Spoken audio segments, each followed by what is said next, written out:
Lionel Messi কেন ফিফার বিশ্বসেরা একাদশের সংক্ষিপ্ত বিবেচনায় এলেন সেটাই প্রশ্ন উগরে দিয়েছিল ফুটবল দুনিয়াতে।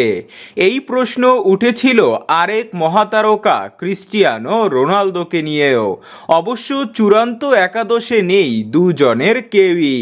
তাতে দীর্ঘ 17 বছর পর লিওনেল মেসিকে ছাড়াই গঠিত হলো ফিফার বর্ষসেরা একাদশ।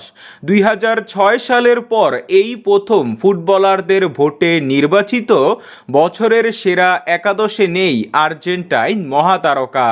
মেসি ও রোনালদো 26 জনের সংক্ষিপ্ত তালিকায় নির্বাচিত হয়েই আলোচনায় চলে এসেছিলেন। ইউরোপের বাইরের লিগে খেলা খেলোয়াড়দের মধ্যে শুধু মেসি রোনালদোই জায়গা পেয়েছিল সংক্ষিপ্ত তালিকায়। অবশ্য চূড়ান্ত একাদশটা শুধু ইউরোপে না, বলতে গেলে সীমাবদ্ধ হয়ে গিয়েছিল রিয়াল মাদ্রিদ ও ম্যানচেস্টার সিটির মধ্যে। 11 জনের 10 জনই এসেছেন এই দুই ক্লাব থেকে।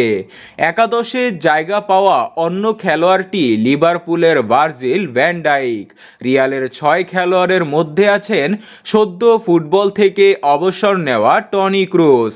রিয়ালের অন্য 5 জন হলেন Dani Carvajal, Antonio Rudiger, Jude Bellingham, Kylian Mbappe ও ভিনিসিয়াস জুনিয়র।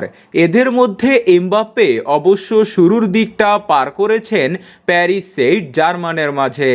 ম্যানচেস্টার সিটির 4 জন হলেন Ederson, Kevin De Bruyne, Erling Haaland ও রদ্রি।